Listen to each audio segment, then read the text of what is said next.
coming to you from a probe repurposed by Tonru to sterilize all imperfection. This is PoliTreks.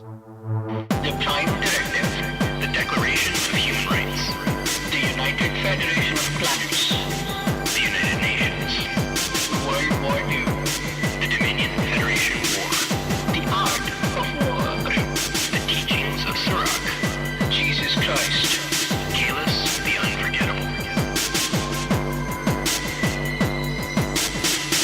Welcome everyone to PoliTreks. It's great that you've taken time to talk all things politics within Star Trek with us. We're a proud member of the Tricorder Transmissions podcast network family. And speaking of family, I would be remiss not to mention my dear friend and co-host, the often imitated, never replicated, Mr. Shashank and Barry. How are you doing today, Shashank Unit? Namaste, Homo sapiens. It is, as always, nice to catch up with everyone there. Apparently, we have been parts of people's bus rides, their treks to work. We have been parts of people's daily listening, weekly listening, and we definitely appreciate it. I hope we are saying interesting things, and even if we aren't, I hope we are keeping you entertained. We have to keep you entertained, and you know what? We're talking TMP today. The motion picture, which perhaps for some of us, it isn't necessarily the most action-packed movie of all time, but I guarantee we have managed to, as Shashank very aptly said in our pre-episode chat, we have squeezed the lemon, and we've got every bit of tasty, sweet, and sour juice from it. And I'm going to just totally pull shoot on this allegory because it's getting weird, wouldn't you say? No, keep going. I like weird. I think that's why people listen to our show. It's one brown guy and one white guy talking about weird things. That's what our show is about. Let's own the weirdness, man. That's what Star Trek is about. That's what politics are about. That's what you and I should be about. You know, you're right. And maybe just the fact, like, I ended up watching TMP twice. I watched the show twice. So I did have time to be dazzled by all the weirdness that the late 70s had to offer. And other than that, it's been loads of fun engaging, with our listeners and supporters, and especially our Patreon supporters. We are so extremely happy that you guys are giving us a little bit of extra cash injections or your Quatlus or your Latinum to help us out. Shashank, you did sort of mention one of our great shout outs, and you had done that a little bit earlier on our Twitter feed, but maybe just a quick shout out to one of your special friends in the episode here, just to get our listeners aware if they haven't known about that. You did have a really awesome and very heartwarming thread about her. Absolutely. One of my favorite people in the world, Rianne Fox, just sent Tricorder Transmissions a message recently saying how she became a Patreon supporter because she's enjoying our show. That melted my cold heart, and for a second I felt like I was worth living in this world and enjoying the resources that the planet has to offer. So thank you for that, fellow human being and lovely person, Rianne Fox. You don't have to support us on Patreon, but just know that it's appreciated. It means the world to us. You can just always send us a nice tweet, like we get every now and then on @PoliTreks on Twitter. That's PoliTreks on Twitter. You can also give us a shout out on Facebook. We are also there on PoliTreks. And how else can people get to us if they want to share what they think of us, Barry? Well, you can call into the show and leave a voicemail at 609-512-LLAP. That's 609-512-5527.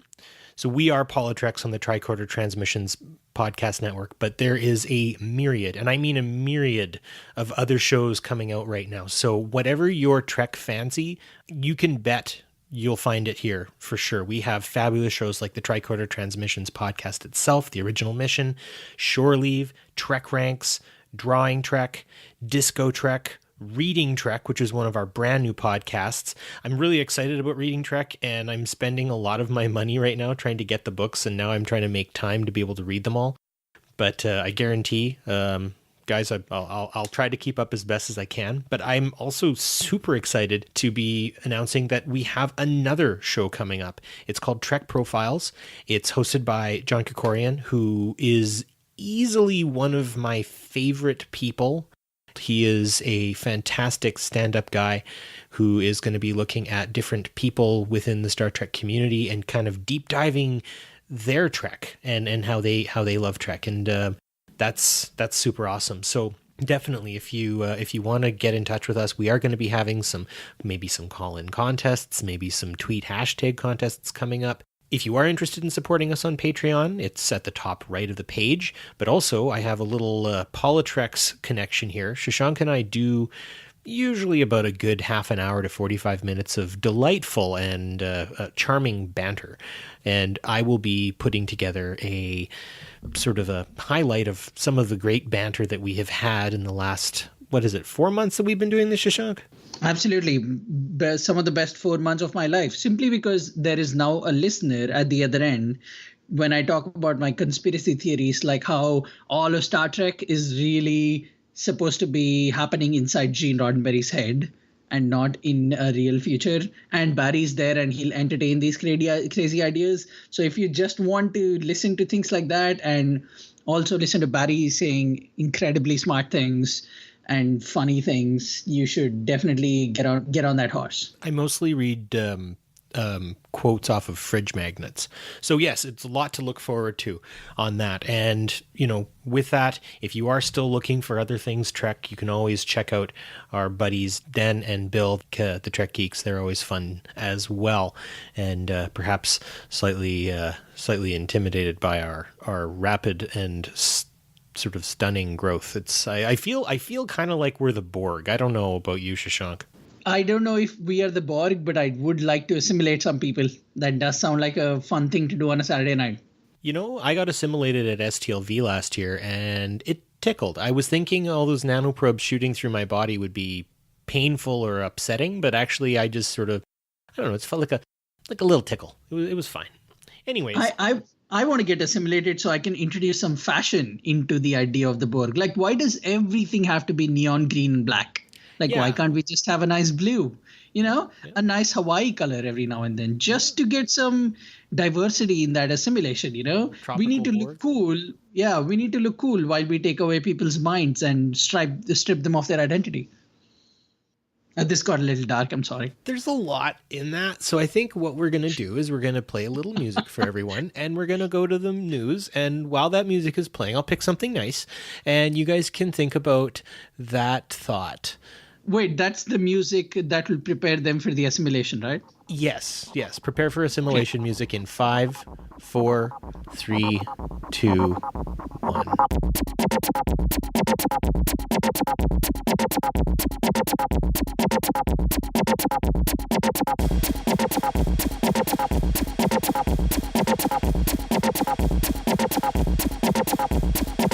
Welcome back, everyone. If you weren't assimilated already, be prepared to be assimilated.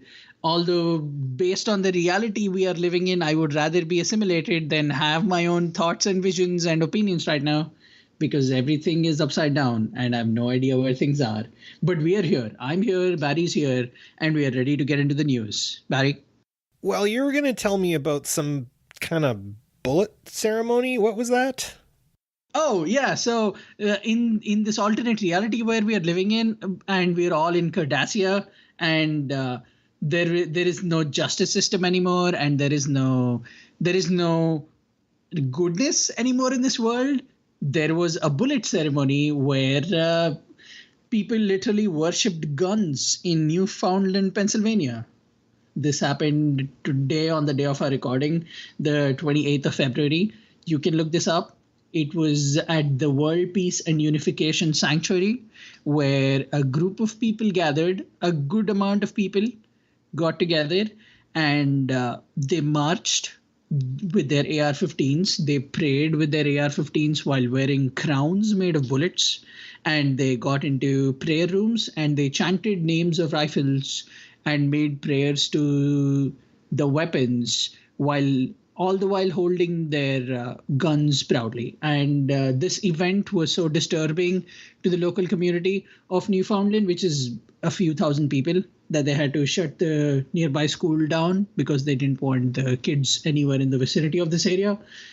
And these are just the facts. This is me doing my best to not break out and scream into my mic. I am without words on that. I don't know. I've seen, some interesting hobbies and get-togethers, and people can express their individuality in very fascinating ways, but there is, something profoundly bizarre and terrifying about something like that. Now, it's funny.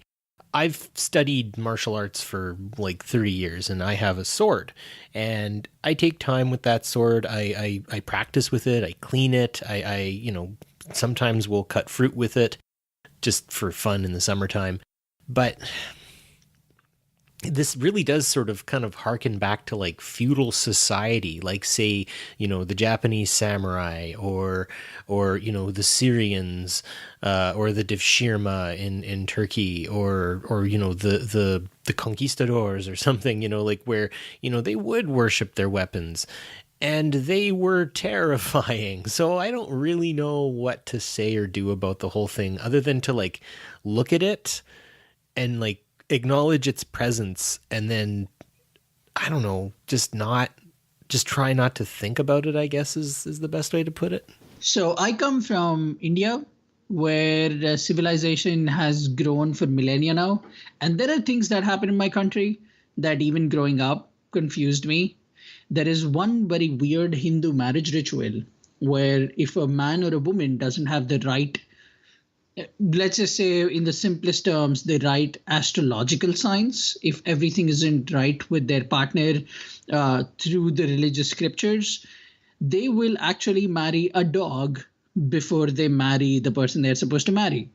Because the scriptures tell you that if your particular energy doesn't vibe with this person's astrological pattern, you need to marry a dog so that dog can take over all this negativity, and then you're ready to be married off to that human being.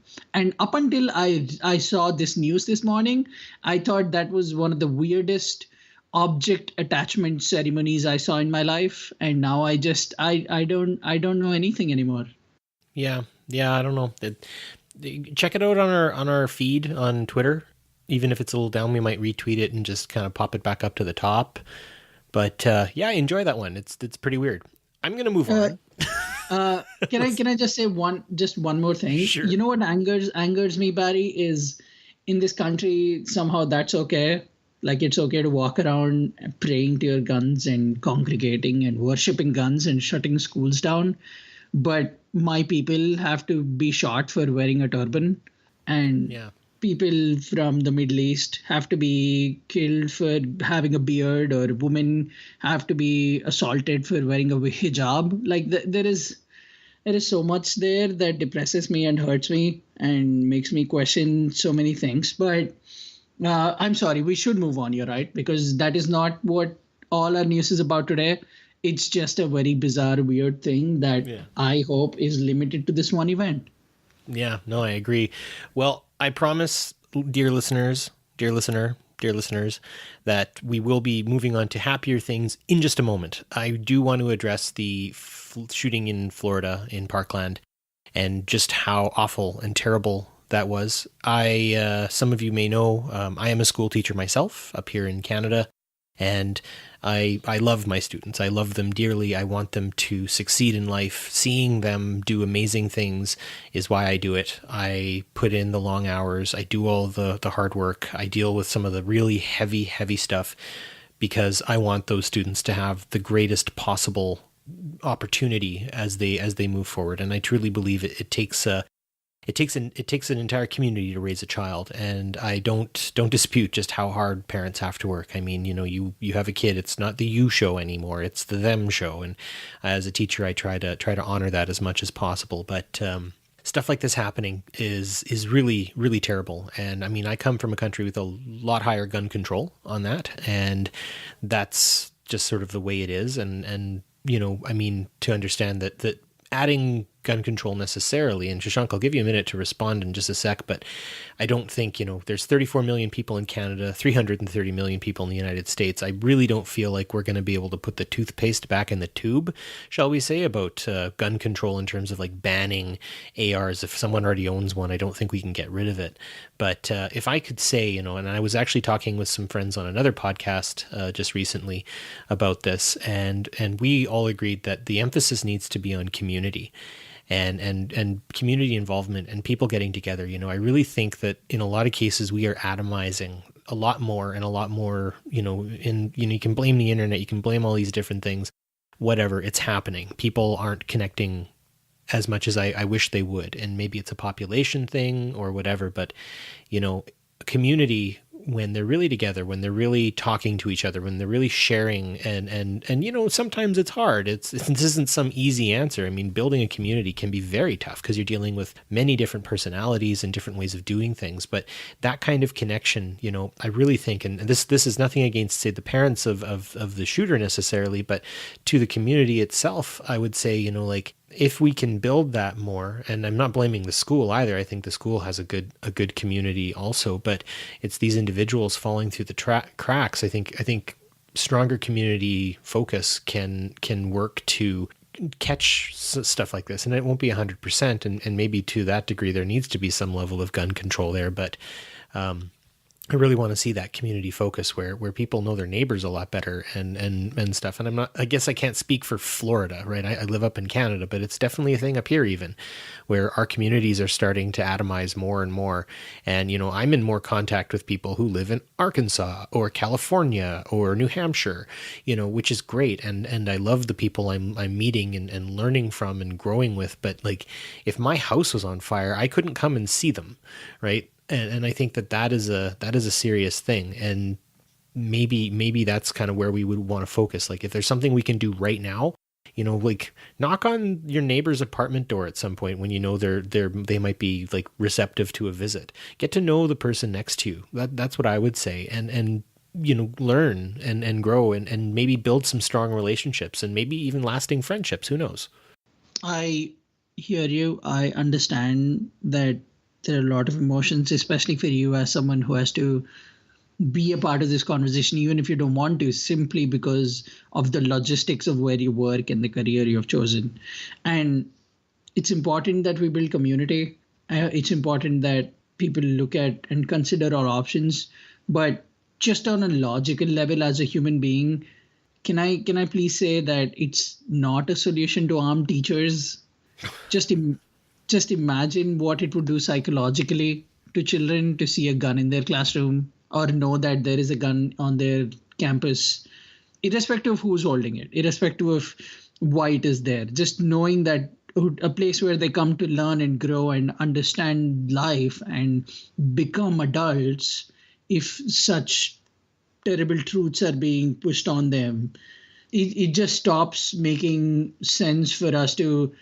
I genuinely think if we can't protect our kids, we should all just stop what we're doing. Nothing matters if we cannot protect our children. That has to be the paramount priority, no matter who you are, which country you're in, what you eat, what you look like. And if we as adults can't protect our kids, we should just give up on life. There is no point in doing anything else. And really, the dumbest idea is saying we should arm everyone in school so people don't get hurt. I'm just going to end this by reading out a tweet that I read that seemed to encapsulate my thoughts on this. This is from our beloved Mud, Rainn Wilson. He wrote, "Some safety ideas. To end bank robberies, arm all tellers. To end carjackings, arm all drivers. To end domestic abuse, arm all women. To end all war, arm all humans." Yeah, no, that hits it right on the head. And I agree, like putting a gun in my or any of my colleagues' hands isn't going to solve anything. And I find the notion profoundly disturbing, right? And that's it, right? Like to stop, I saw a tweet that was like, to stop shark attacks, we're adding more sharks to the water to protect from the evil sharks. And it's just like, this isn't this is stupid. Like, I really can't say it any other way. And I really think that in that case, what's happening is the argument is being turned on its head, right? That's not what we're talking about here. What we're talking about is the concept of controlling what gets sold. We are fighting against a political lobby. We're fighting against, a culture really that is very different, right? It's a gun culture that exists. And yeah, I mean, Yeah, a culture in which people pray and worship guns. yeah, and I guess like here's the other on the other side of it. I mean, I know a lot of responsible, good gun owners who just like they wouldn't take a shovel shopping. They're not going to use their gun other than to hunt or target practice, and that sort of stuff.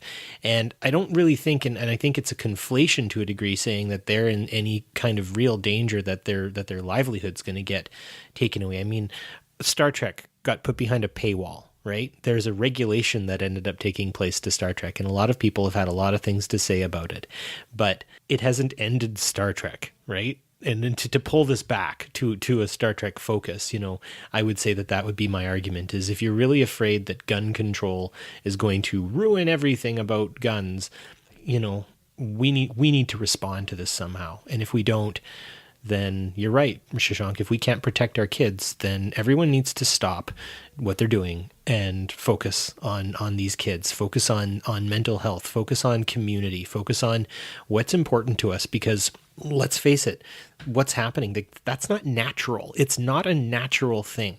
I don't think, and I would go further to say that a lot of other things like poverty and stuff is not natural either.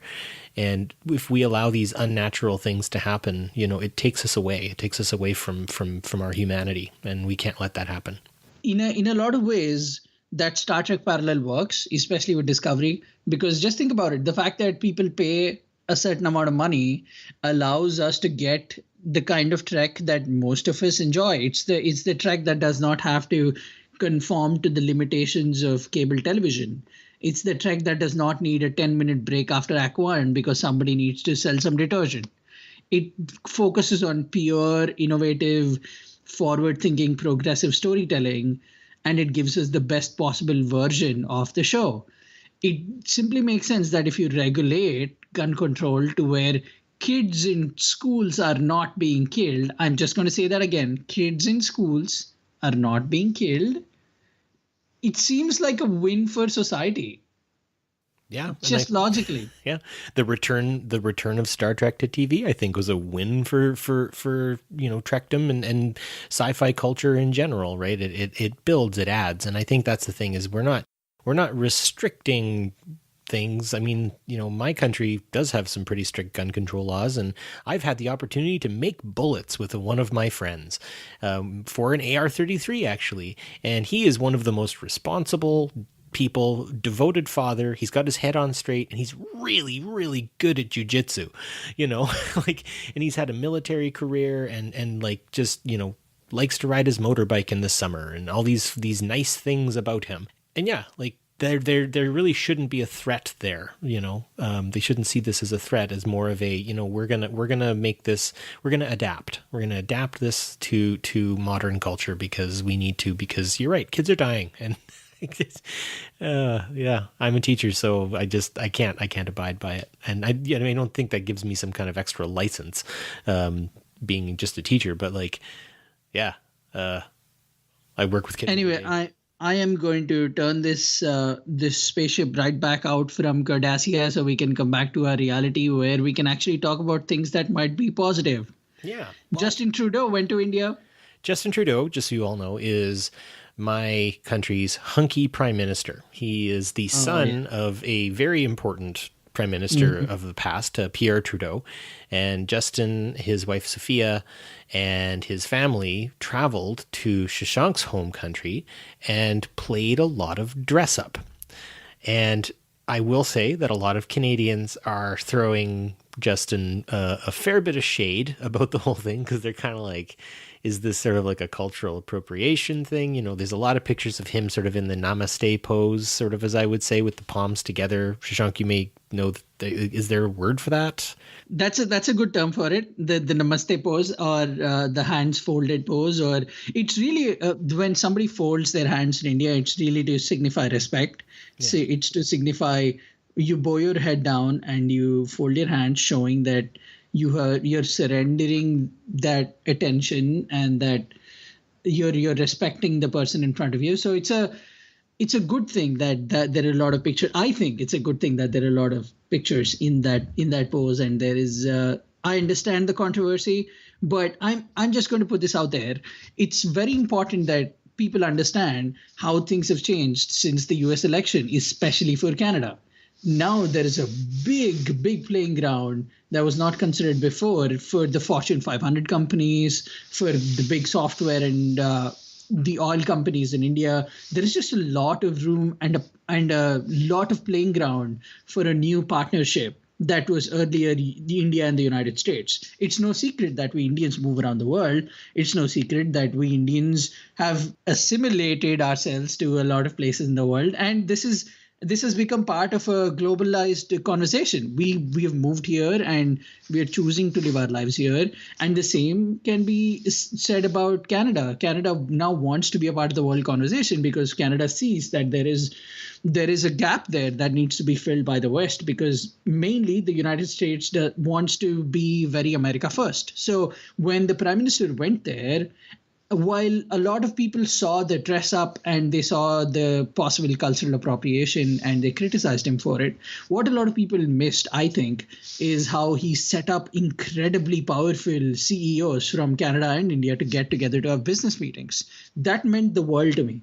Knowing that there is an opportunity for those of us that dream of coming here and want to live our lives here and have the joys that these democracies have to offer, that he was able to facilitate that conversation is so worth the controversy that people have. And, you know, the dress up part, that entire conversation again seems so narrow-minded, because it seems like people are trying to look at it through one particular lens of, oh, Justin Trudeau is trying to go hurt our community, as opposed to, oh, there is a Canadian who wants to experience India the way it's supposed to be experienced. So he's trying to do his best to represent himself, his country, and a community that he comes from. The idea seems very narrow-minded to when you think about, oh, there is this one little thing that I want to look at. It's like looking at a little dot of ink on a giant piece of paper and saying, all I can see is that ink dot, when there is this big piece of beautiful white paper where there is so much playing ground for you to create new things. Fair enough. And, you know, I mean, I guess we can think of it as Prime Minister Trudeau sort of setting up a federation of sorts. And you know, when say, you know, Picard would be going from place to place, sometimes he would get up into some of the more traditional outfits and attire of the individuals who he would be visiting, their different societies and cultures. And so to see that, you know, from that lens is good. And maybe, you know, to a degree, as, you know, a Euro-Canadian myself, I'm kind of rubbed raw by the idea of, you know, cultural appropriation and stuff like that. So I find it refreshing what you're saying and such. And yeah, so if, you know, I mean, I know Shashank, you don't speak for India, but definitely, you know, your point coming from your perspective is important. And I mean, I don't speak for Canada either, but it is definitely, I mean, Justin Trudeau, like, one time did a boxing match, and he was like a canoe instructor or something like that for a while. And so he's worn many hats, and I feel like he's still wearing a lot of hats. And maybe it's just me, but I don't think wearing a lot of hats is a bad idea. You know, there is a genuine difference between when Cisco visits Vger and Gul Dukat visits Vger. When Cisco visits Vger, it is to get something new started. When Gul Dukat visits Vger, it is to make sure his work slaves are being pressed down under his thumb so they can continue working to mine out what he wants. It's, even if you just look at it from a very black and white perspective, irrespective of the controversy, I think the visit was mostly successful because it helped us establish new relationships between two communities that are now so strongly tied together. There is a huge Sikh population in Canada that is not public, that is not new public information. There is a huge Indian population in Canada and has been for the last 100 years. People have been moving there ever since the acceptance started between these countries, and both countries have benefited for it. So when this leader goes there and he's trying to become part of the culture, and he's being sincere and earnest, that means so much more to me than one of the Trumps going there and making fun of our poor by saying things like, oh, even the poorest of the poor have a smile on their face here in India. That recently happened when Donald Trump Jr. went there.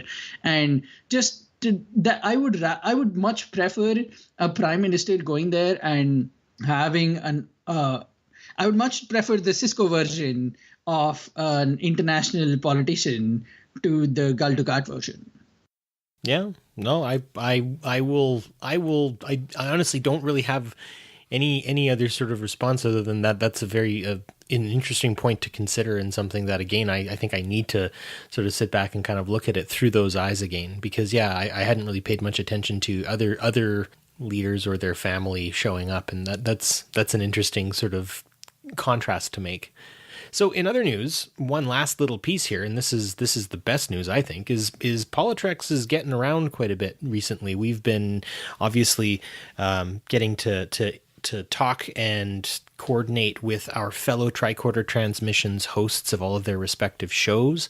And I've had the chance to go on Discovering Trek with Dan and Bill from the Trek Geeks, and Shashank. It sounds like we've got some more possibilities coming forward with other guests and being on other podcasts. So folks, listen very carefully, watch closely, keep an eye on our Facebook and our Twitter feed, because we're moving and shaking. It's great. Yeah, we are showing our podcast wild oats all over the Tricorder Transmissions Network, and it is wonderful. We are one of the things I'm very excited about is we are having conversations with one of our other shows about possibly bringing in some comic book conversation into the mixture, maybe doing a few episodes about all the wonderful Star Trek comic books that we have out there. So that is one I'm very excited about. I eat, sleep, breathe, drink comics. So any opportunity to talk about comics is pretty delightful. And the fact that you are all over the place, not just in PoliTreks episodes, but our Tricorder episodes in and out, and you're also going off and participating in other cool shows. I think this is where we give our traditional shout out to Bill and Dan. So, woo, Trek Geeks. And it's just good news all around. So I'm glad we're ending the news on a happy note. It just seems nice. Exactly. Well, we're heading into the great 70s milestone, which is the motion picture. So stay tuned as we head into our main topic, the PoliTreks of Star Trek: The Motion Picture.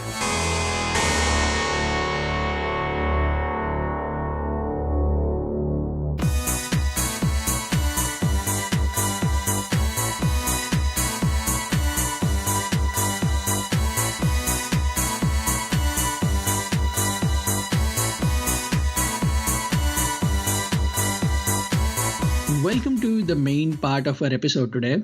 This episode is part of our continuing series, The PoliTreks Off. The PoliTreks Off is a series that will explore the political context of the movie that we talk about today. We will try our best to be objective about the movie. We will not go deep into how this movie is bad or good critically. Instead, we will do what we at PoliTreks are aspiring to do. We will dig into and pull out the political bones, the social veins of the movie, and we will put them up against real world parallels and what the movie was trying to show us and how Trek dealt with it and how the real world dealt with it. And through this confluence, we'll try our best to help you and us look at these movies in a new light.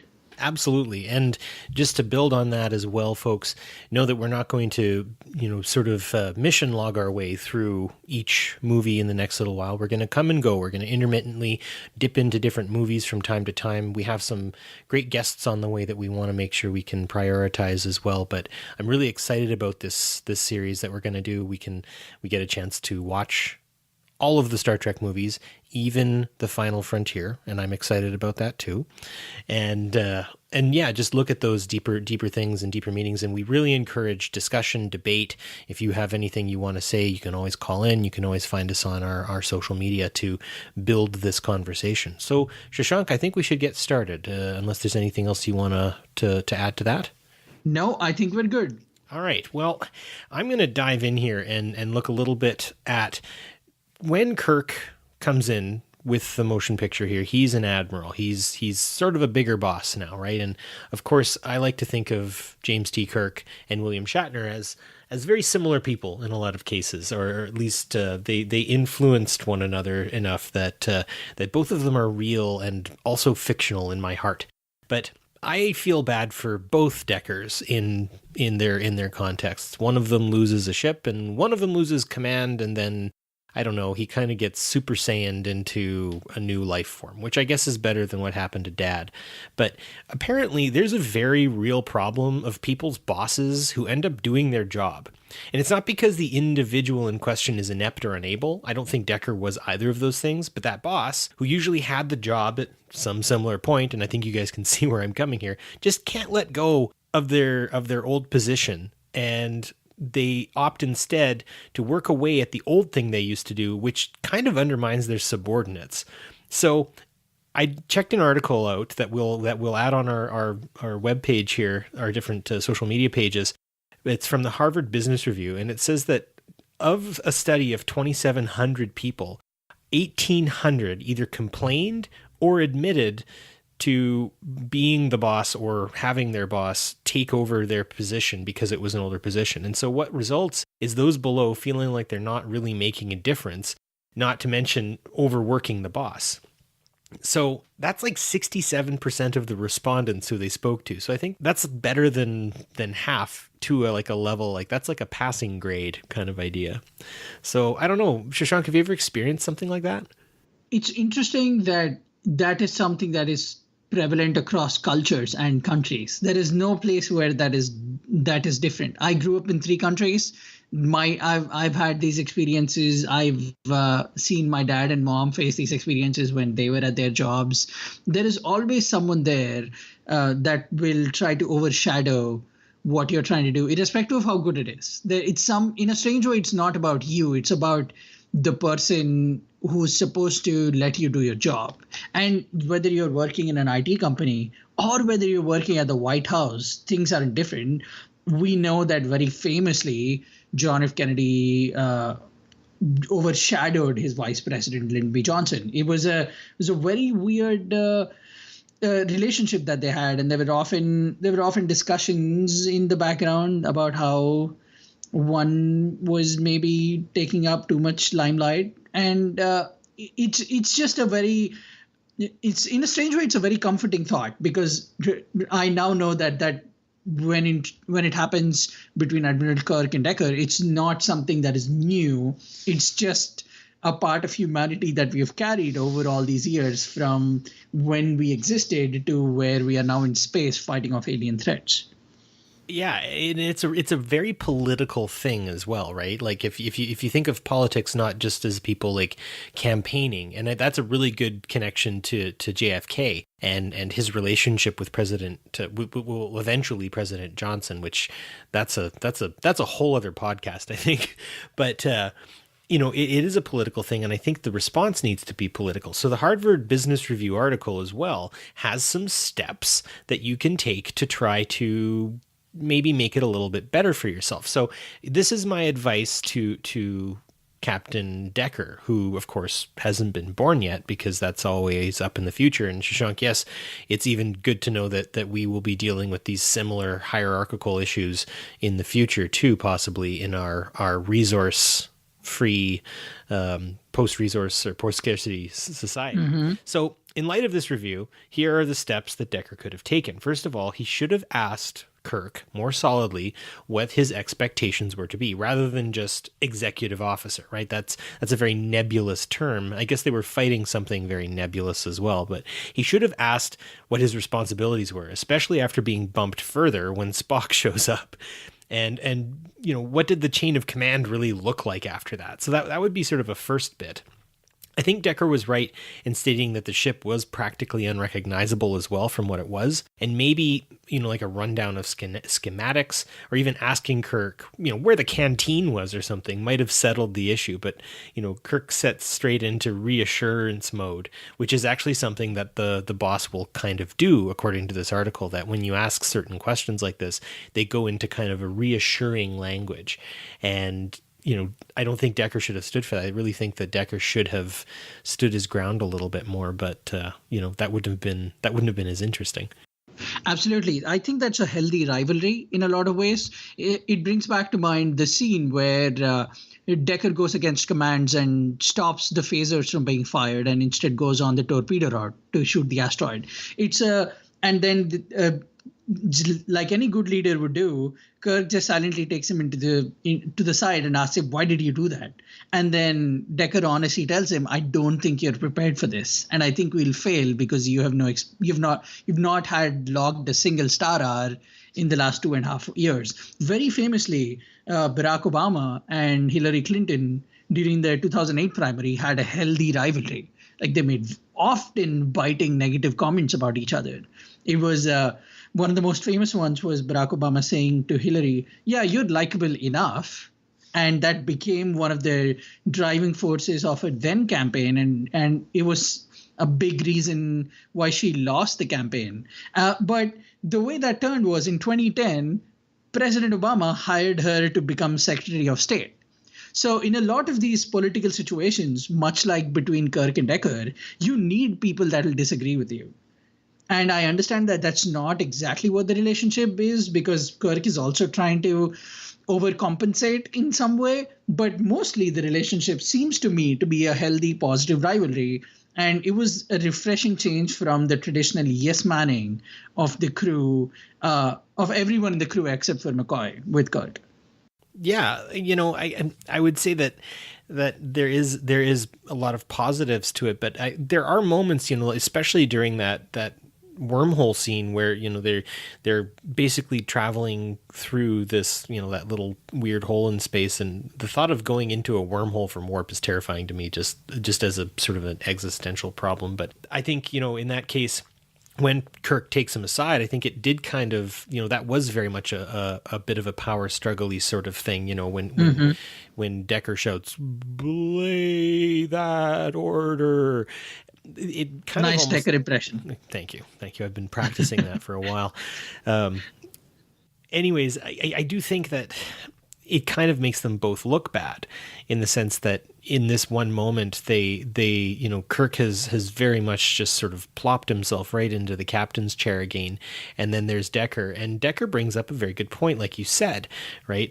The idea of this, shooting with a phaser versus a photon torpedo. And I guess, the unintended consequences of what Kirk's executive action really could have done.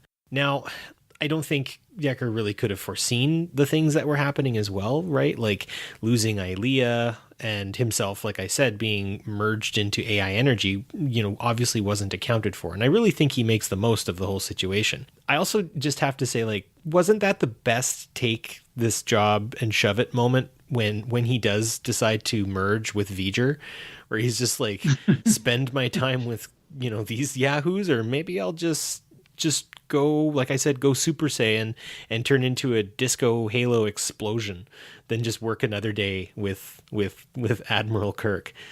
And so, yeah, I don't know, maybe both Deckers, right? His dad also opts for less time with Jim and the gang, opting to quote unquote merge with something acting, on both Vger and the Doomsday Machine are programmed to destroy, right? Yeah, absolutely.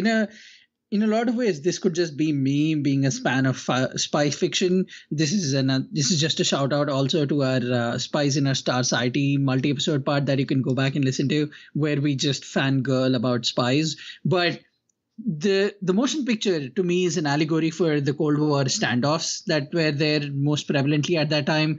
More specifically, it's a very Cuban Missile Crisis situation where there are two parties, both do not know each other very well, and there's a ticking clock, and we don't know what is going to happen, and everything is sort of at stake. In this situation, literally, Earth is at stake.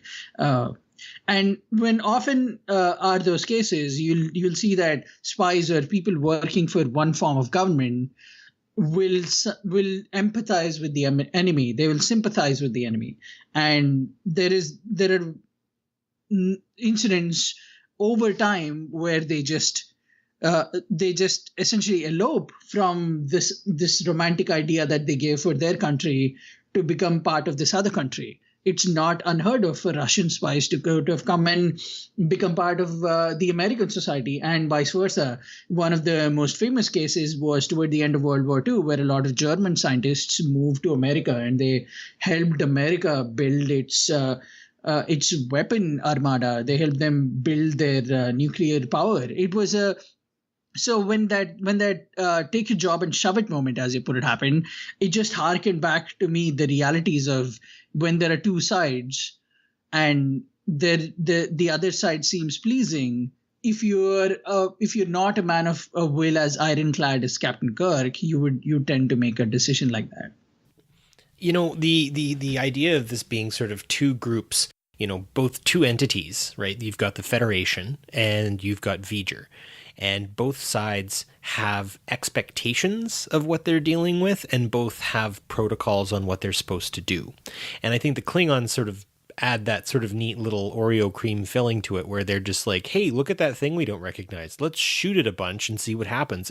And they get destroyed. A quick aside, things that were quote unquote destroyed by Vger, I feel like they weren't really destroyed more than they were basically like permanently put into like a pattern buffer, you know, like Vger kills Ilea, like straight up, she dies, like she right. ceases to exist, but then it like a transporter completely recreates her perfectly, so much so that she's actually able to recognize Decker. So I wondered that's a quick little aside for listeners. Let me know, were those Klingons at the beginning, were they killed, or were they just pattern buffered into Vger's computer database? I would like to think it's a prelude to the Borg technique. Instead of taking it and killing it and removing it from existence, they just take it and remove it from our physical reality. They essentially put it in some sort of a limbo until that particular resource is needed, because it's an AI, you know, it's an artificial intelligence. It wouldn't be very intelligent if it just vaporized everything. Its resourcefulness is more powerful and more terrifying if it actually takes things in, keeps them invisible until such time as it needs to bring them back to light to manifest them again. So yeah, that Vger becomes a much bigger threat when you look at it the way you're putting it. Well, speaking of that, there is actually another article that I looked at about the existential threat of artificial intelligence. So aside from like pandemics, nuclear holocaust, extreme climate change brought on either by humankind or natural causes, say like volcanic activity, and obviously I think the former is a little more likely than the latter, or doing it the old-fashioned way and getting hit by an asteroid or a comet, artificial intelligence may be just what does it in. And so you were talking about the feeling of existential threat from the Cold War, right? And that connection, I think, is really strong. And I think it kind of ties in, because the artificial intelligence that we are encountering in TMP does have a protocol, right? It will actually do the things that it's programmed to do, much like people or NATO will do, you know. And apart from like physical attributes that we see from those like more human and dog-like bots that researchers like kick over or like knock the boxes out of their hands, I feel like all those robots that like those tech companies are building and they like push them and like slam doors in their faces, like one day those robots are just like, they're gonna Skynet the crap out of that place and just like with their weird little ball hands just beat up their creators for doing what they did. But like that's the thing, is like computers outthinking us is probably the scariest thing of all, right? Being able to outwit us is the best way to beat humans. I mean, evolutionary speaking, like we don't have much else except for our brains. So creating a computer that's smarter than us is cool, so long as it remains benevolent. So in the case of Vger, it's not automatically out to get us, I don't think. And I think that's important to understand. And I think when you talked about the Cuban Missile Crisis, I don't necessarily think that both sides were out to get each other more. Absolutely. It was like posturing, right? And it was this whole game of chess that we could play with each other. But being able to outwit us, that's it. Like in the case of Vger, it's not here to kill us, but like Nomad in the original series, arguably where the writers get the idea for Vger, what it's expecting to discover from what actually it does is the most troubling thing, because not only is it able to outwit us, it's able to outthink us, it's also considerably more powerful, and it can destroy us so easily. So the whole posturing where two nations go at it, it's human on human, and we can play each other's games. But if we have artificial intelligence, it's already 10 steps ahead of us. It's the idea also is not without merit. The fact that AI will be the thing that will either unite us or break us. Because just even if you look at the world we live in today, late 2017 was when Saudi Arabia approved a robot to gain citizenship. Getting citizenship in Saudi Arabia as someone who has lived in the Middle East, I can tell you, is one of the most difficult things in the world. Even if you're born there, if your parents aren't born in the Middle East, you cannot get a citizenship. You merely get a residentship. But in a world where the Middle East, one of the most conservative, technologically not so friendly nation, is adapting AI with such warm embraces, that scares me a little. And the fact that not just in the Middle East, but everywhere else, AI is quickly overtaking the traditional machines.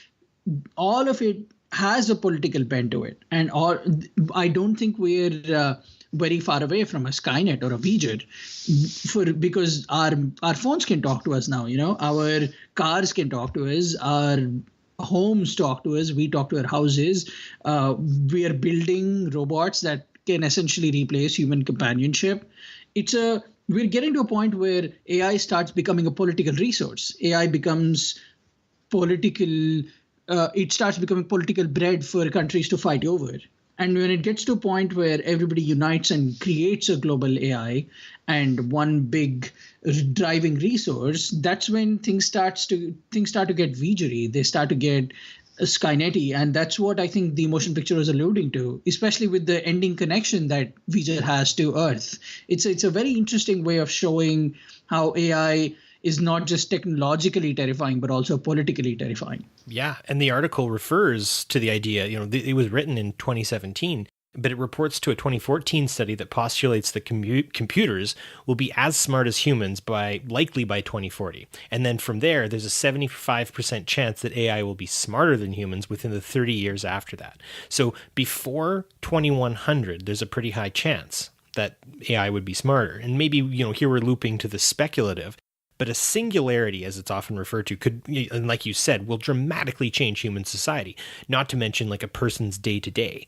Look at how much technology has advanced even from the motion picture itself, right? Like we've gotten rid of, you and I were talking about VHS and VCRs just a little while ago. Actually, Thad Haight and I were talking about that on Facebook today about some like Loot Crate or something like that coming up with like a VHS box. So look at how much things have changed.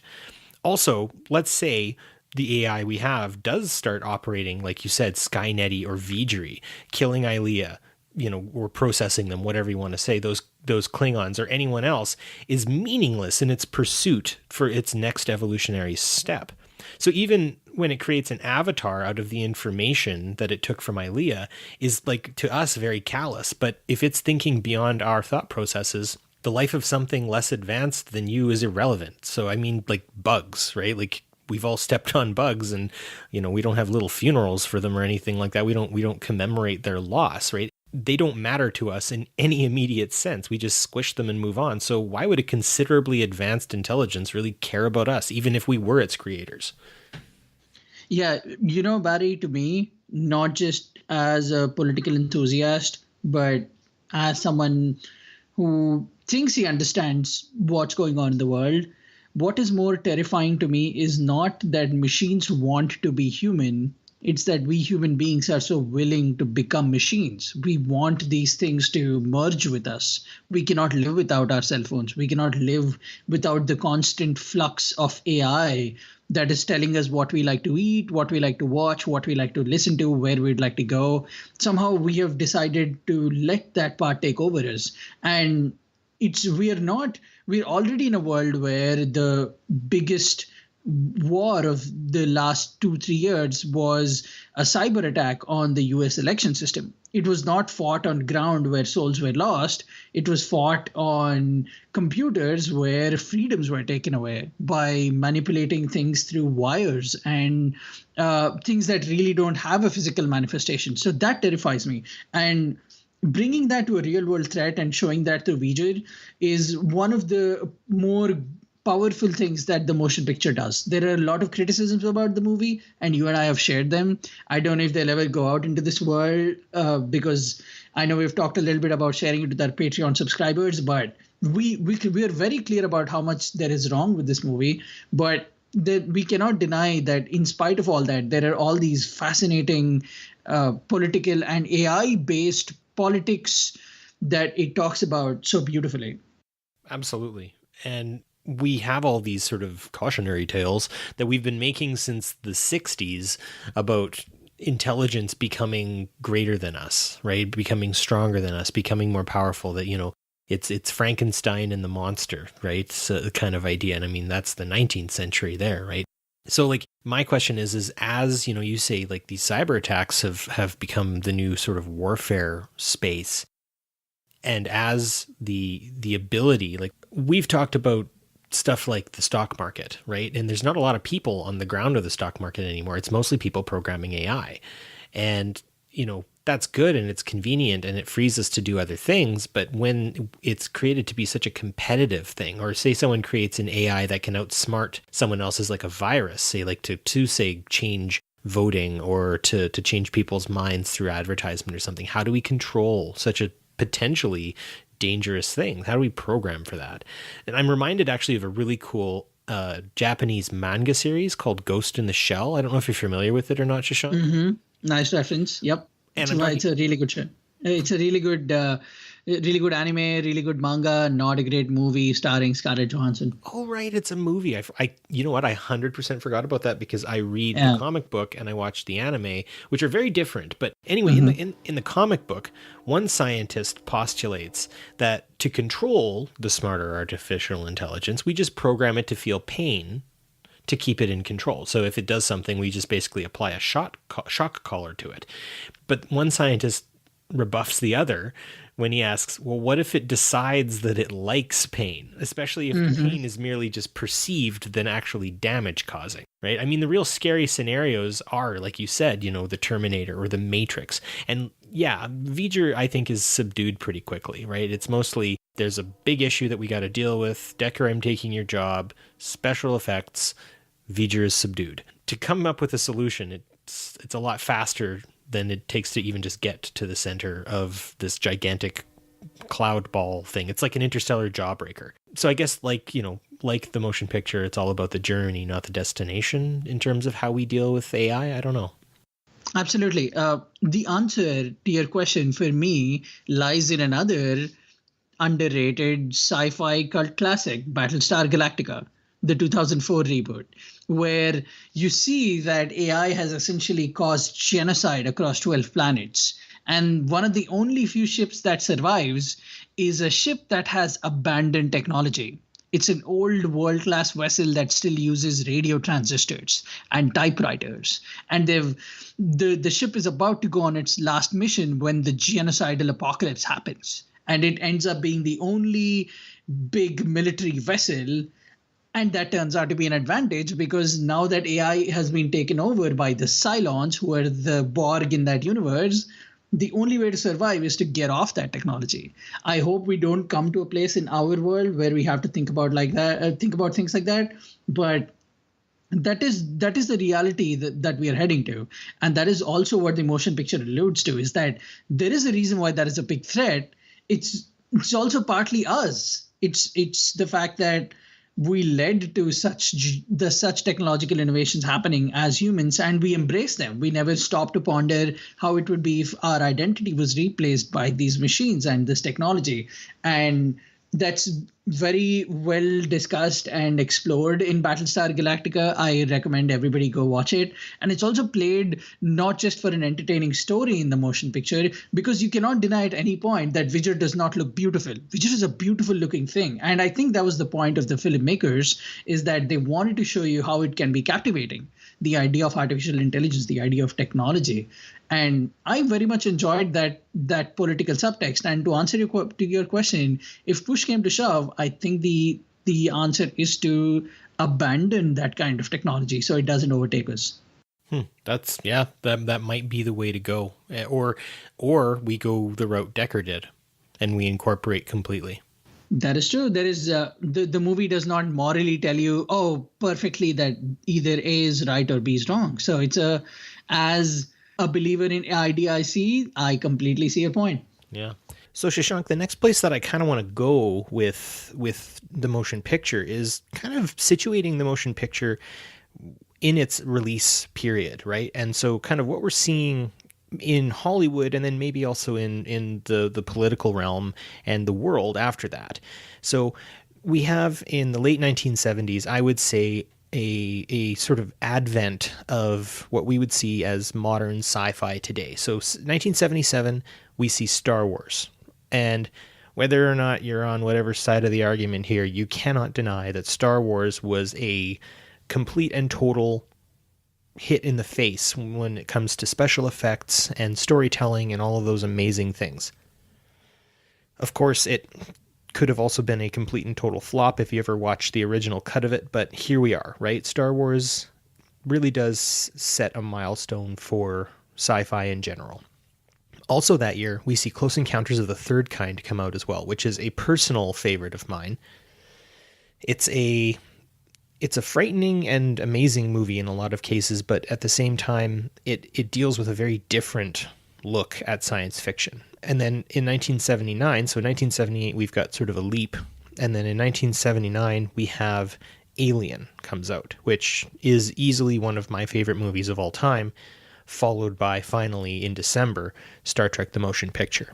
So these four movies, I would say, are sort of the sci-fi touchstones of what we see in modern science fiction today. What would your response be on that, Shashank?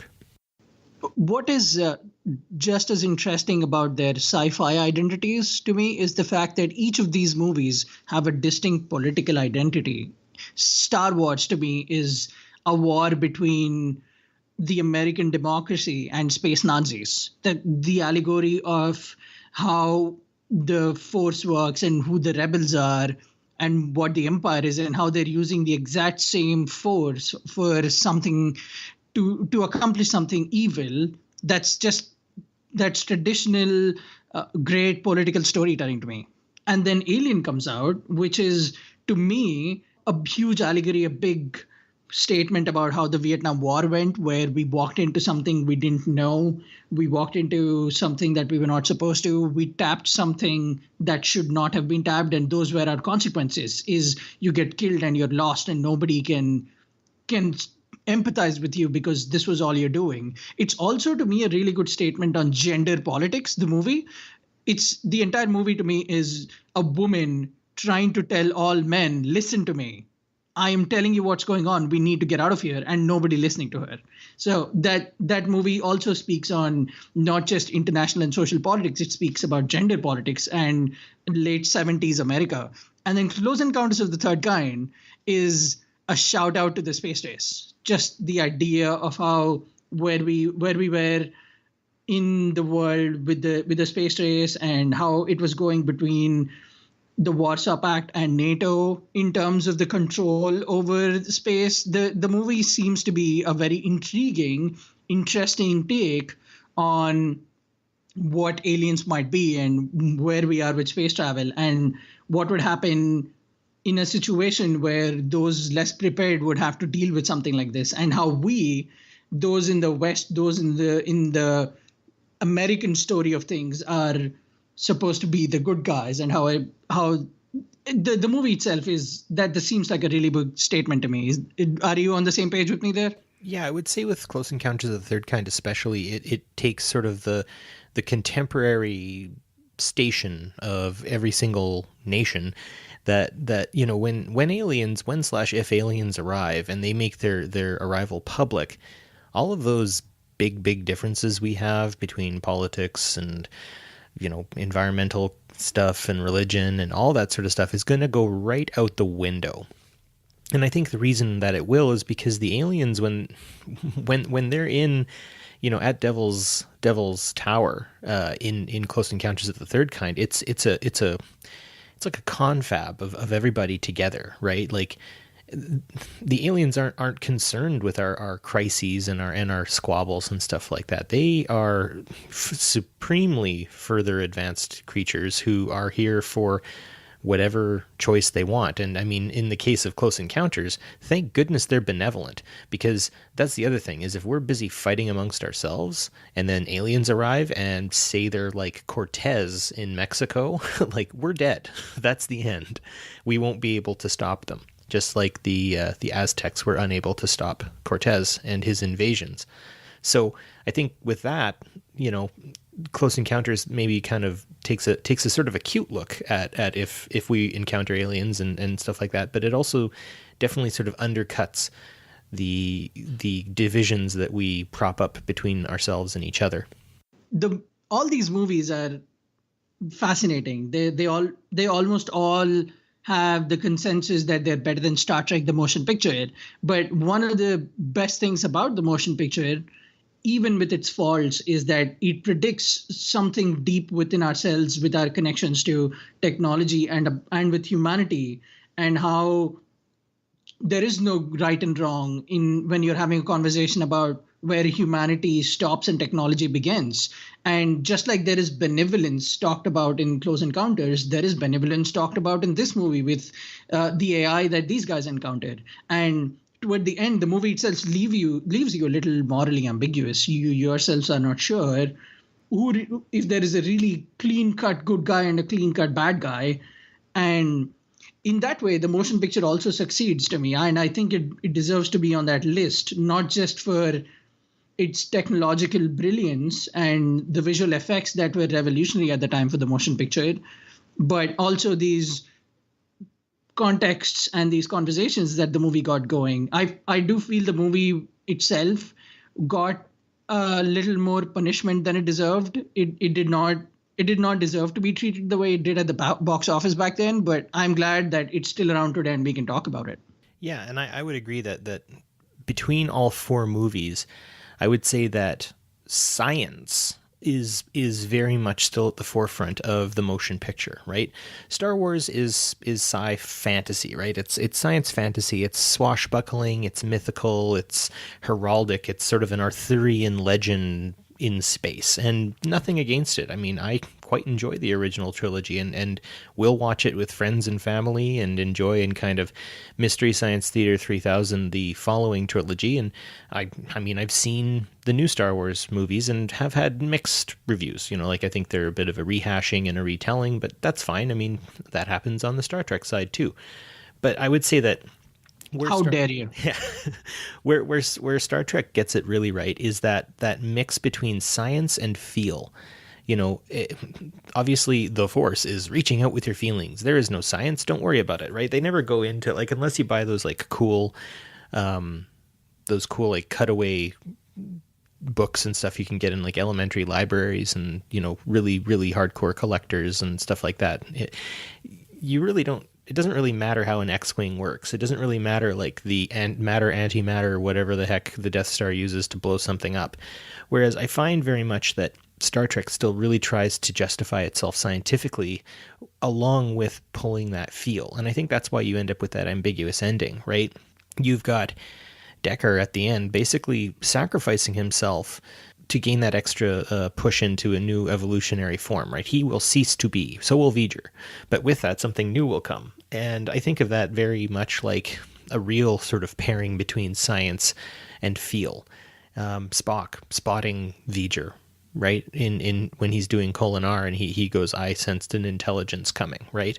But at the same time, they go through some pretty heavy lengths to explain, how the Enterprise has changed. They go through some pretty heavy lengths to sort of show like how Vger works and how it operates and all that sort of stuff. And I think in that respect, you've got a really nice mix between all of the different facets of science fiction. I don't know, maybe people wanted something more swashbuckling, maybe something more, explodey and boomy and fun and with pizzazz and pew pew pew. But that really never was Star Trek, right?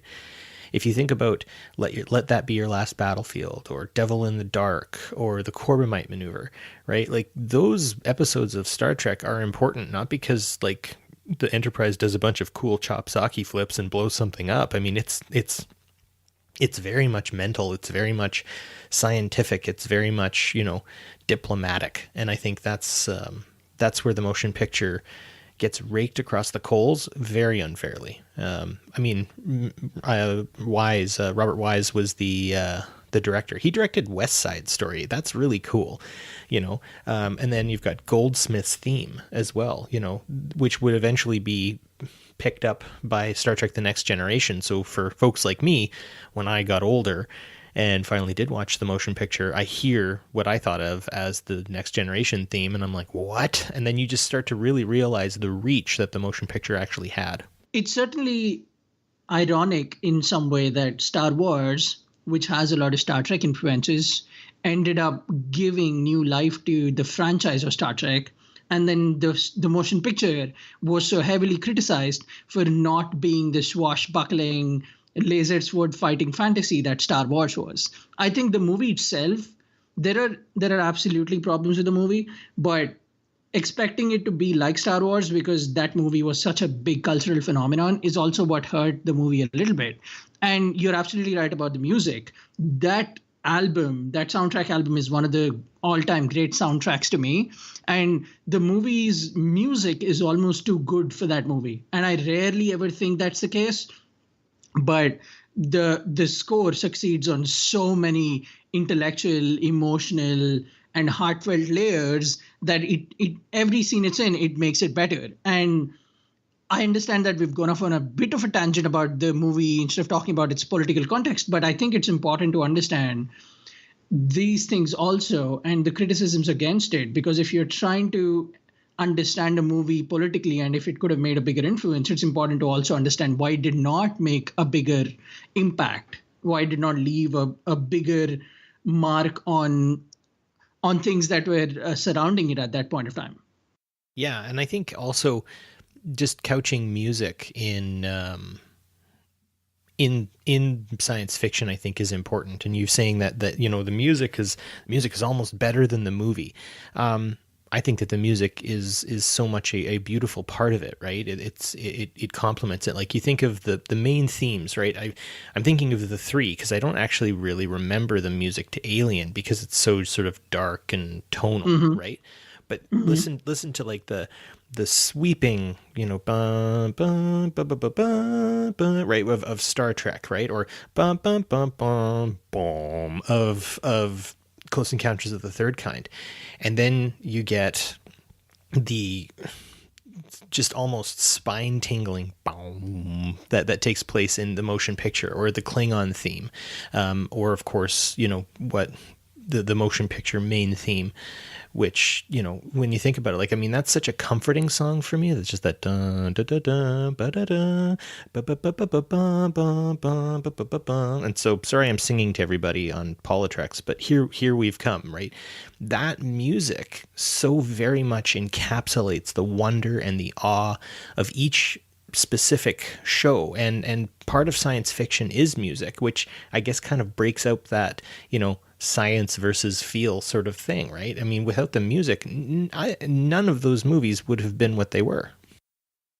Even the music in that movie is political to me. The way the music that's played when the Enterprise is shown, that would be something you could almost hear yourself listening to at a military parade.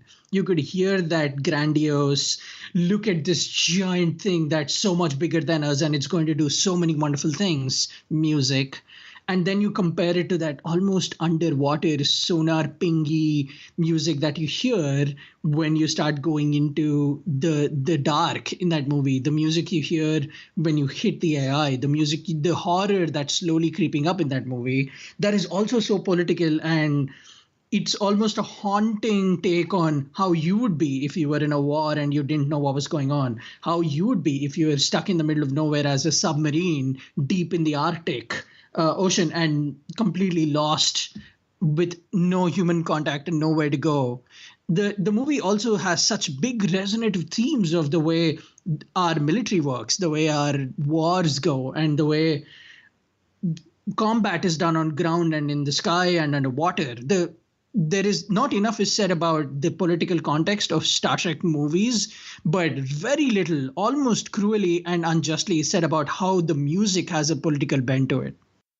Yeah, I would agree. And, you know, as science fiction developed over the decades up to this point, you know, each movie, you know, occupies a different place. But I mean, you think about, you know, the continuation of Star Wars, right? And not much has changed. I find that the music definitely has continued as is, right?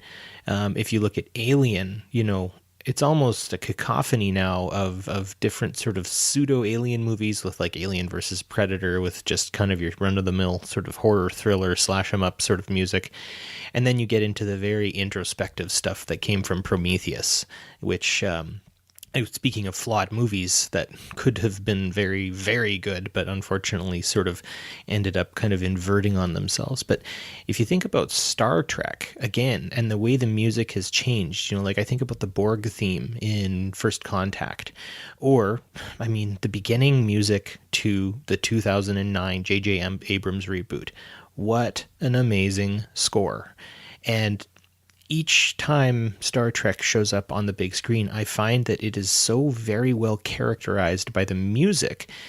It carries it, and it creates these great tones for what each movie is going to be. And I mean, tonally, a lot of the movies are pretty different from each other, and I appreciate that. Whereas I think there's been a bit of a common theme otherwise in other sci-fi. First off, you saying Prometheus is a flawed movie, that's two strikes, Barry. 2 strikes. You won't get a third one, my friend. You won't get a third one.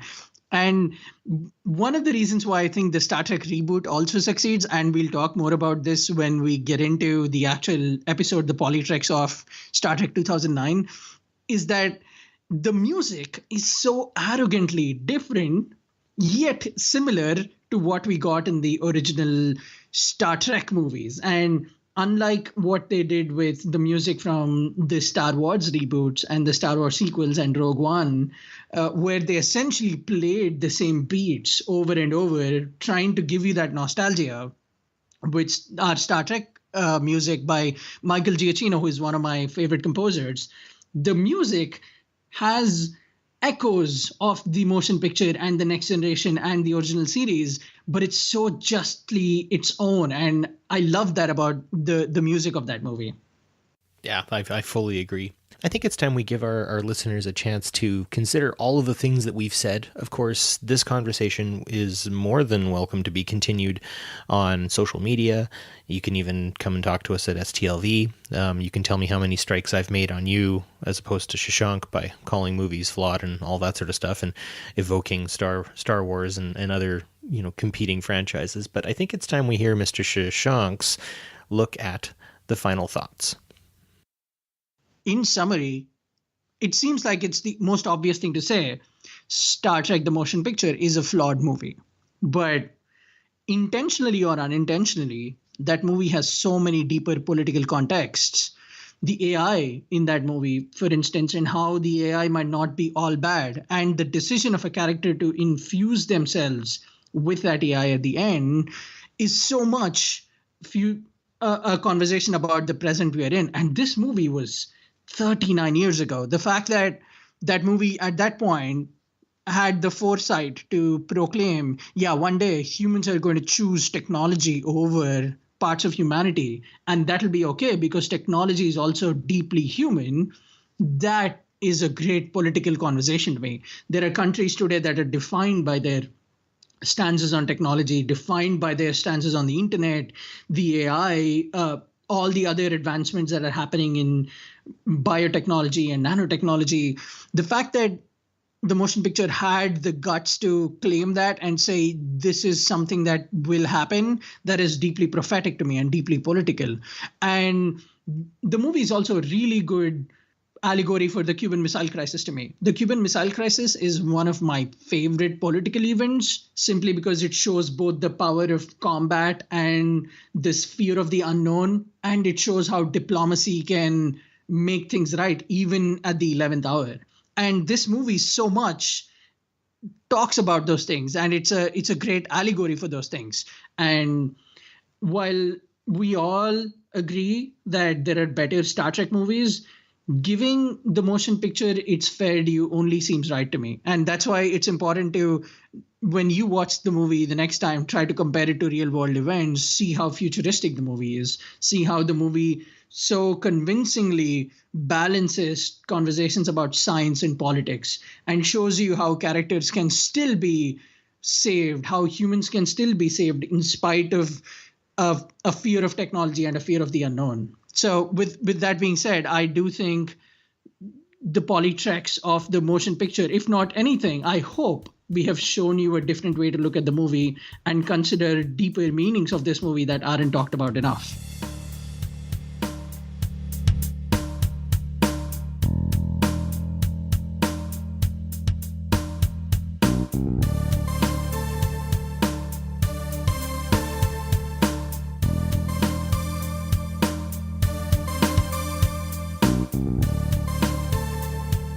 Well, folks, that concludes this episode of the PoliTreks of Star Trek The Motion Picture. We hope you enjoyed the conversation, but of course, the conversation never really has to end anymore because we have some artificial intelligence infrastructures that can help us continue this, and you can even yourself, yes, you can join us and continue talking about the relevance, the eloquence that is Star Trek The Motion Picture.